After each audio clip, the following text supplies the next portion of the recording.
సంపూర్ణ రామాయణం సులభ శైలిలో వాలి సుగ్రీవులు కిష్కింధాపుర బహిప్రదేశంలో నిలిచి సుగ్రీవుడు ఆ పరిసర ప్రదేశం దద్దరిల్లేటట్లు సింహనాదం చేశాడు.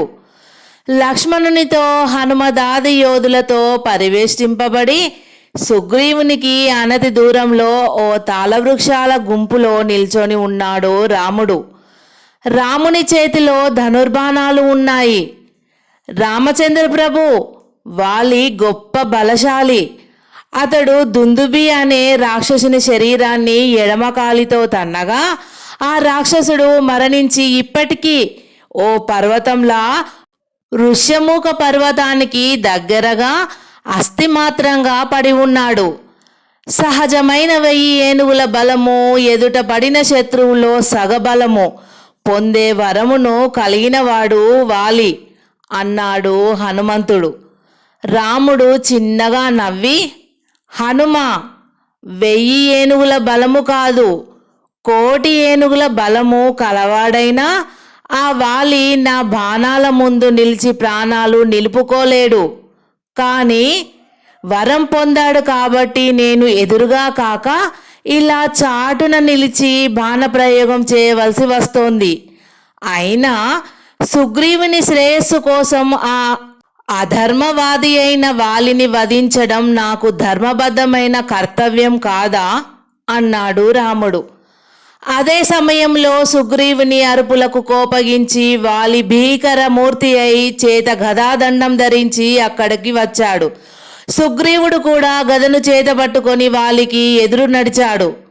ఓరి సుగ్రీవా, ఇంతకాలం నుంచి లేని ధైర్యం ఈనాడు నీకెలా వచ్చింది? ఎవరి అండదండలు చూసుకొని నా మీదికి వచ్చావు? ఈనాటితో నీ ప్రాణాలు తీయనిదే విడిచిపెట్టను అన్నాడు వాలి హూంకరిస్తూ.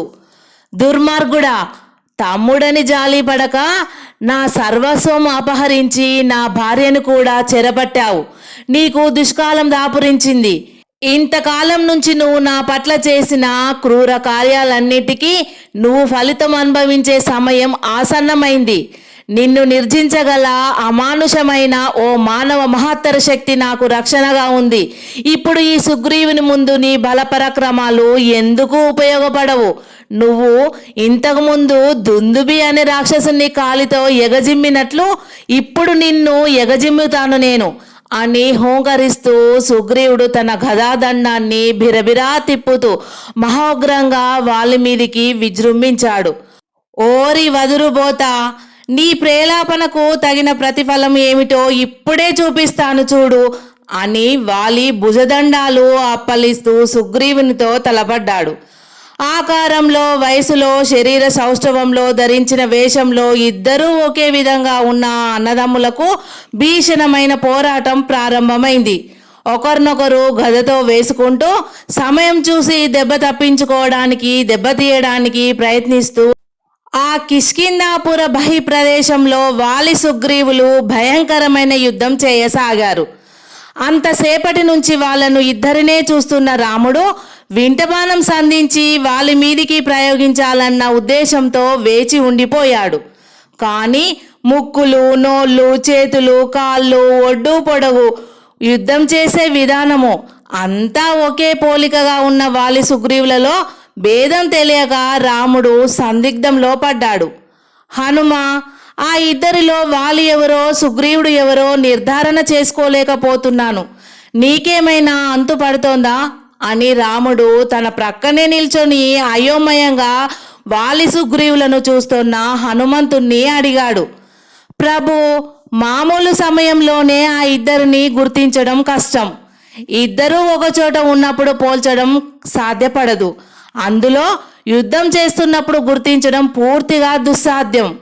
ఎందుకంటే మెరుపు మెరిసేంతలో ఒకరు ఇటు మరొకరు అటు లంఘిస్తూ ఒకరికొకరు తీసిపోని విధంగా పోరాడుతున్నారు. కొంచెం సేపు గడిస్తే సుగ్రీవుణ్ణి మనం గుర్తించవచ్చు అన్నాడు హనుమంతుడు. అదేలా వీలవుతుంది? కొద్దిసేపట్లో వాళ్ళ ఇద్దరిలో ఏదైనా మార్పు వస్తుందంటావా అన్నాడు రాముడు. అవును, వాలి ముందు సుగ్రీవుడు కాబట్టి ఇంతసేపు నిలవగలిగాడు. ఇతరులకు ఎంత మాత్రం సాధ్యం కాదు. ఇక కొంచెం సేపట్లో సుగ్రీవుడు నిశ్చయంగా నిర్వీర్యుడై పరాజితుడవుతాడు. వాలి అతన్ని హింసిస్తుంటాడు. దెబ్బలు తింటున్నది సుగ్రీవుడని మనం నిశ్చయంగా తెలుసుకోవచ్చు అన్నాడు హనుమంతుడు. హనుమ, అయితే నేనిప్పుడు ఓ పెద్ద ధర్మ సంకటంలో చిక్కుపడిపోయాను. యుద్ధ రంగంలో తన మిత్రునితో పోరాడుతున్న శత్రువును దూరం నుంచి ఆయుధం ప్రయోగించి చంపడం యుద్ధ ధర్మాల్లో ఒక తక్కువ తరగతి ధర్మం. మిత్ర సంరక్షణార్థం జరిగే సంహారం కాబట్టి అది అధర్మం అనిపించుకోదు. కానీ యుద్ధం చేస్తున్నప్పుడే ఆ పని జరగాలి. కానీ యుద్ధం ముగిసిన తర్వాత శత్రువుపై బాణ ప్రయోగం చేయకూడదు. నేను ఈ కారణం వల్ల వాలిని నేను ప్రస్తుతానికి ఏమి చేయలేని అసందర్భ పరిస్థితిలో పడిపోయాను అన్నాడు రాముడు.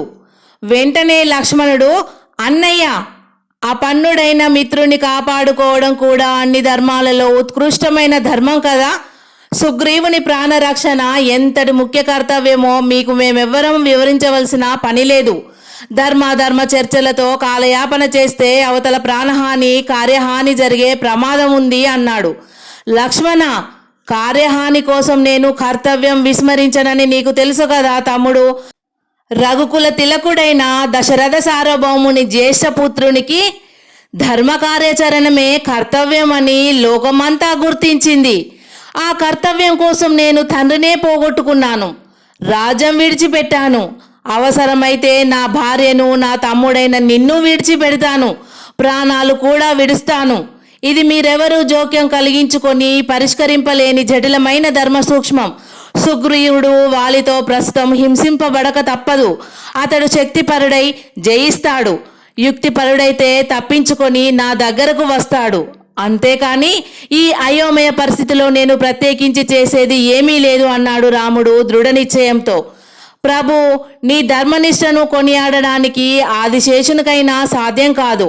మీ ప్రావును పొంది మీ శరణాగతిని చేరి మీ మైత్రి భాగ్యానికి నోచుకున్న సుగ్రీవునికి ఏ ఆపద కలగదు.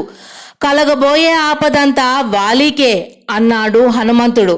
వారు ఆ తాళవృక్షాల చాటున నిల్చొని అలా సంభాషించుకుంటూ చూస్తుండగానే వాలి సుగ్రీవుల యుద్ధం పరాకాష్ఠ చేరుకుంది. వాలి సుగ్రీవుని చేతిలోని గదాదండాన్ని తన గదతో ముక్కలు ముక్కలుగా చేశాడు. సింహంలా గర్జిస్తూ కాళ్ళతో చేతులతో సుగ్రీవుని శరీరాన్ని మర్దిస్తూ అప్పుడప్పుడు గదా ప్రహారాలతో నొప్పిస్తూ అంతకంతకు రెట్టించిన బలశౌర్య పరాక్రమాలతో సాటిలేని మేటి వీరుడై విలసిల్లాడు. సుగ్రీవుడు వాలి చేతులలో చావు దెబ్బలు తింటున్నాడు. అతని శరీరం గాయాలతో నిండి ఉంది. వాలి కొడుతోన్న ఒక్కొక్క దెబ్బకు బంతిలా ఎగిరి కింద పడుతూ అంతలోనే మళ్ళీ లేస్తూ యమయాతనలు అనుభవిస్తూ ఉన్నాడు. రాముడు వాలిని సంహరిస్తాడేమోనన్న ఆశతో కొంచెం సేపు అలా దెబ్బలు తిని తిని చివరకు ప్రాణం పోయే పరిస్థితి సంభవించేసరికి సుగ్రీవుడు సమయం చూసుకొని యుద్ధరంగం నుంచి తాళవృక్షాల వైపుగా పరిగెత్తసాగాడు. వాలి అతన్ని కొంచెం దూరం వెన్నంటి తరిమి, ఓరి పిరికి పందా, ఈసారి కూడా ప్రాణాలతో విడిచిపెడుతున్నాను. ఇక మళ్ళీ ఎన్నడైనా ఈ విధంగా నా మీదికి వచ్చావో నీ ఎముకలు విరిచి తల వ్రయ్యలు చేసి చిత్రవద చేస్తాను, జాగ్రత్త అని ఉపాలంబించి వెనుదిరిగిపోయాడు వాలి. సుగ్రీవుడు నీరసంతో తడబడుతూ అడుగులు వేస్తూ వచ్చాడు. అతడు రాముణ్ణి సమీపించేసరికి అడుగు తీసి అడుగు వేయలేని పరిస్థితి ఏర్పడింది. కళ్ళు మూతలు పడుతున్నాయి. దైన్య దృష్టిలతో రామ లక్ష్మణులను హనుమత్ జాంబవదాదులను చూస్తూ ఉండిపోయాడు.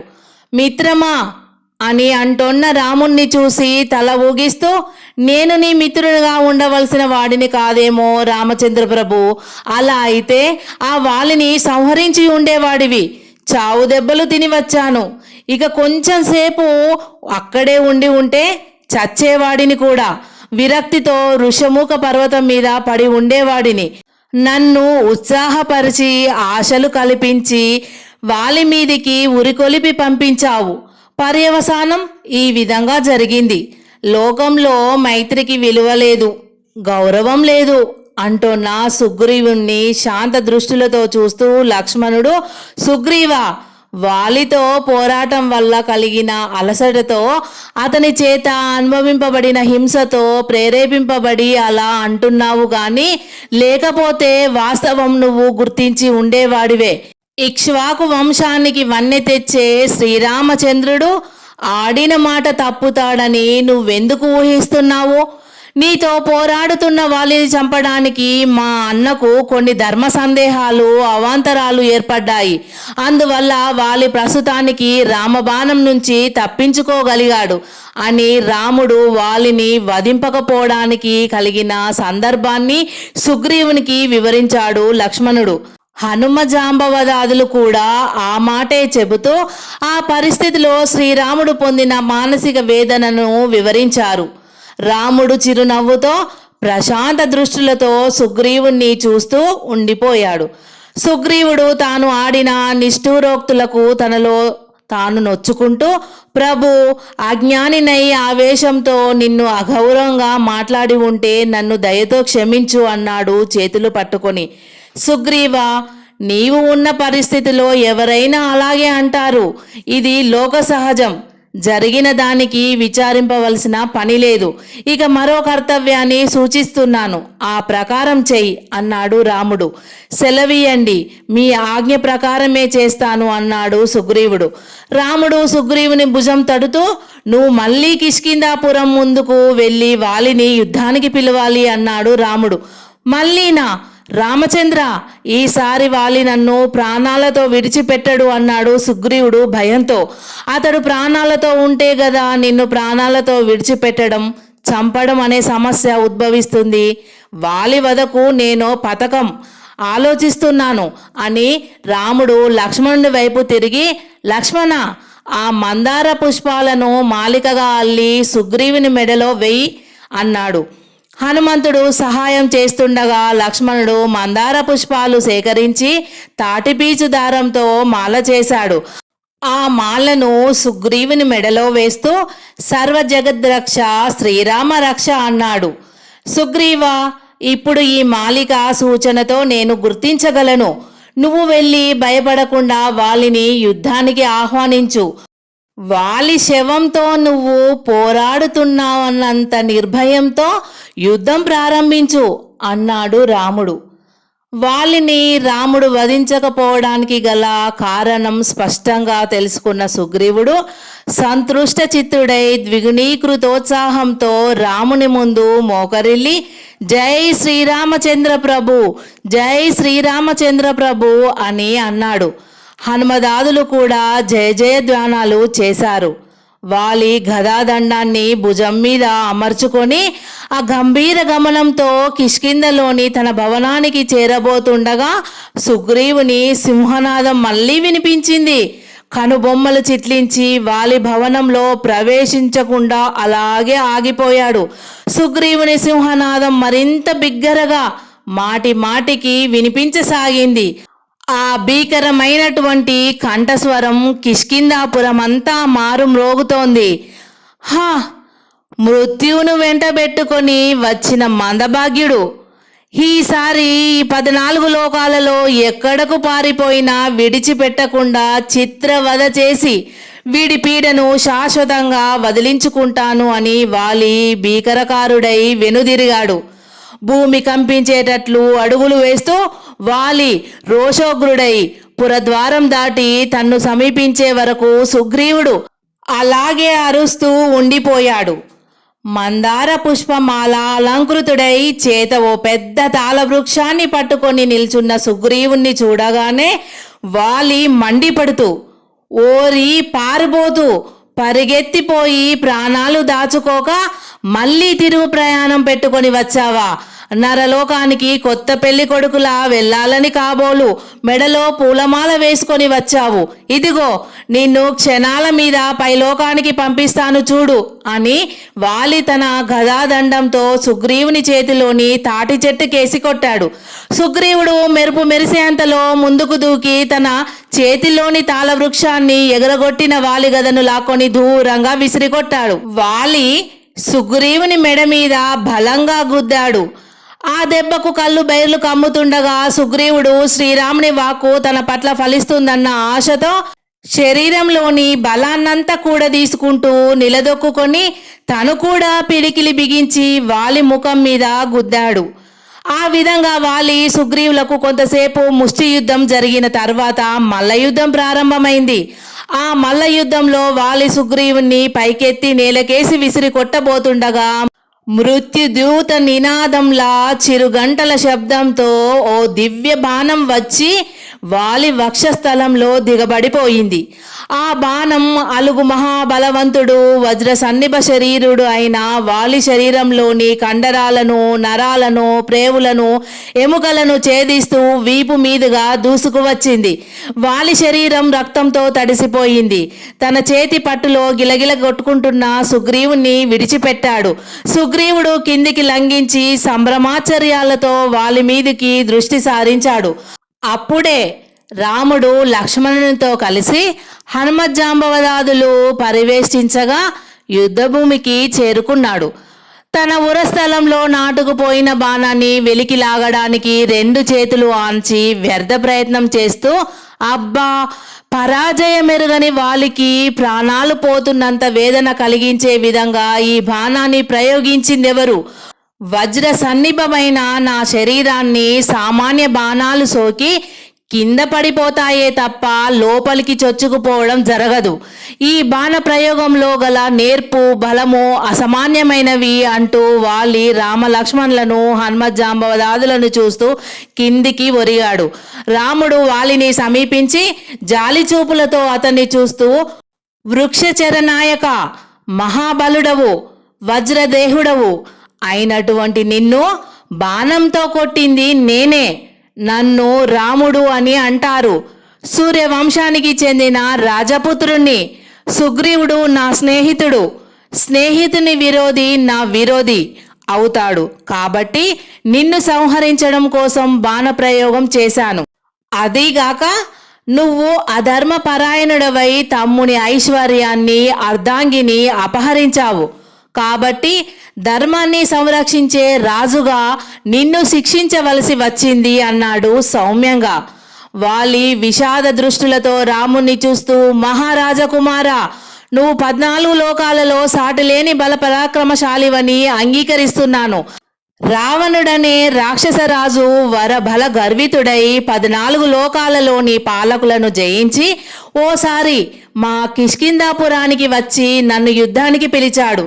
అప్పుడు నేను వానితో పోరాడి నా చేత నిర్జితుడై పట్టుబడిన ఆ రాక్షసుణ్ణి నా చంకలో ఇరిగించుకొని 7 సముద్రాలలో ముంచి నీళ్లు తాగించాను.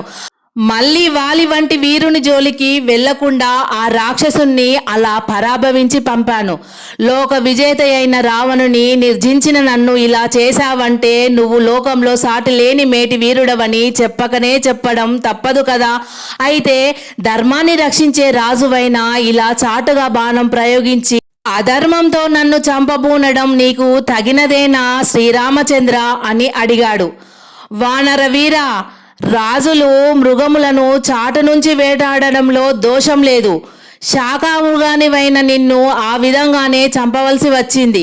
అదీ కాక ఎదుటి వారి బలంలో సగ బలం నువ్వు యుద్ధంలో నీకు సంక్రమించేటట్లు ఇంద్రుడు నీకు వరం ఇచ్చాడు కదా. ఆ వరం నా మీద పని చేయకుండా ఉండడం కోసం ఇలా చేయవలసి వచ్చింది అని సమాధానం చెప్పాడు రాముడు. వాలికి బాణఘాత వేదన అంతకంతకు అతిశయం కాగా బాధతో మూలుగుతూ కన్నులు మూతలు పడుతుంటే మరణ వేదనతో తపిస్తూ తల ప్రక్కకు వేలాడవేశాడు. సుగ్రీవుడు వాలి తల దగ్గరకు వచ్చి కూర్చొని అతని తలను ఒడిలో చేర్చుకొని కన్నులలో నీరు నింపుకుంటూ అన్నయ్య అని పిలిచాడు గద్గద స్వరంతో. వాలి ప్రాణవాయువుల్ని కూడదీసుకుంటూ సుగ్రీవుని ముఖంలోకి చూశాడు. తన మృతికి విలపిస్తున్న తమ్ముని మీద అప్పుడు వాలికి అపరిమితమైన గౌరవం, ప్రేమ అంతరాంతరాల నుండి ఆవిర్భవించినాయి. సుగ్రీవ, నేను మహేంద్రుని వరంతోనూ నువ్వు సూర్యదేవుని అనుగ్రహంతోనూ ఒకే తల్లికి జన్మించిన అన్నదమ్ములమైన జీవితమంతా వ్యర్థ విరోధాలతో గడిపాము. నీ దోషం ఏమీ లేకపోయినా స్వార్థం కరడుగట్టిన దుష్ట హృదయంతో నేను నీకు అడుగడుగున అపకారాలే చేస్తూ వచ్చాను. అవన్నీ మనసులో ఉంచుకోకు తమ్ముడు అన్నాడు వాలి హీనమైనటువంటి స్వరంతో. అన్నయ్య, నేను కూడా స్వార్థపరుడనే.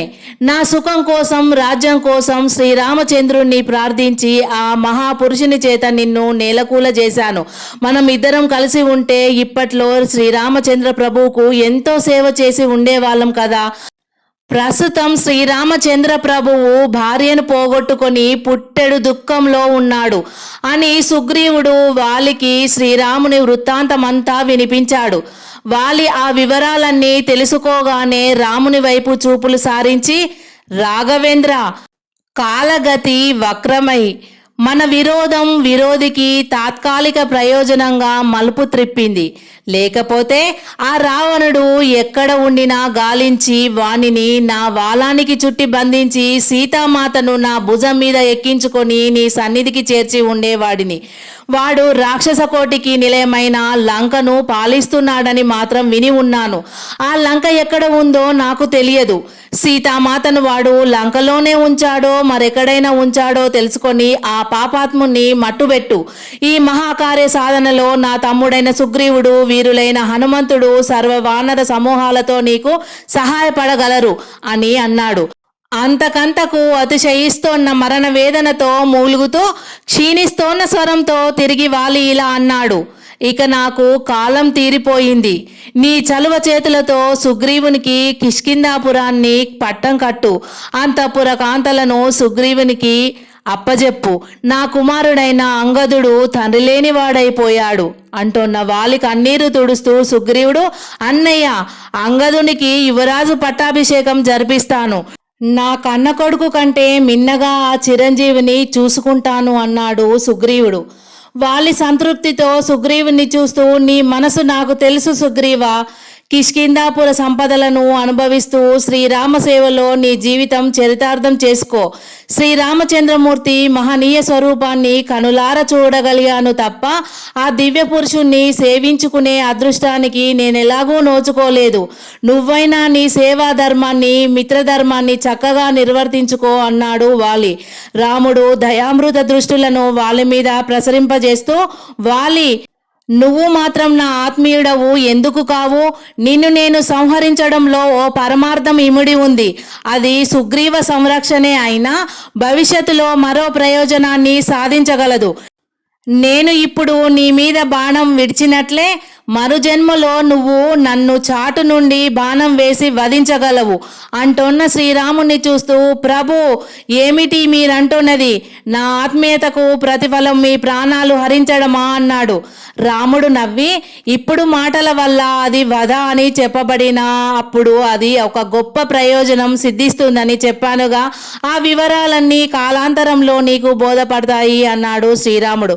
వాలి నీరసంగా తల ప్రక్కకు వాలిస్తూ, శ్రీరామ, శ్రీరామ, శ్రీరామ అంటూ ఉచ్చరించి రాముని పాదాలను తన చేతులతో స్పృశించి కళ్ళకద్దుకున్నాడు. అంతే, ఆ కళ్ళు శాశ్వతంగా మూసుకుపోయాయి. ఆ చేతులు అక్కడే బిగుసుకుపోయాయి. వాలి ప్రాణవాయువులు అలా అనంత వాయువుల్లో విలీనం కాగానే సుగ్రీవుడు అన్నశవం మీద పడి పసిపిల్లవాడిలా దుఃఖించడం ప్రారంభించాడు. హనుమదాదులు కూడా దుఃఖించారు. శ్రీరామచంద్రులు ఆ దృశ్యాల్ని జాలిగా చూస్తూ ఉండిపోయారు. వాలి మృతికి దుఃఖిస్తున్న అంతఃపుర కాంతలను, బంధుమిత్రులను, మంత్రులను, సేనాధిపతులను, వానర ప్రజలను రాముడు ఓదార్చాడు. సుగ్రీవునికి ధైర్యం చెప్పి వాలి దహన సంస్కారాలు అత్యంత వైభవంగా జరిపించాడు శ్రీరాముడు. ఒక శుభముహూర్తాన నగరం వెలుపలే సుగ్రీవుని శిరస్సున కిరీటాన్ని నిలిపి గంగాజలంతో అభిషేకించాడు శ్రీరాముడు. తాను వనవాస జీవితకాలం పూర్తి అయ్యే వరకు నగర ప్రవేశాలు చేయకూడదు కాబట్టి లక్ష్మణునితో కలిసి మాల్యవగిరి మీద నివసిస్తానని చెప్పాడు శ్రీరాముడు. హనుమదాదులను బుజ్జగించి సుగ్రీవునికి నచ్చజెప్పి వానరులను వీడుకొని శ్రీరాముడు లక్ష్మణునితో వృషముఖకు బయలుదేరాడు.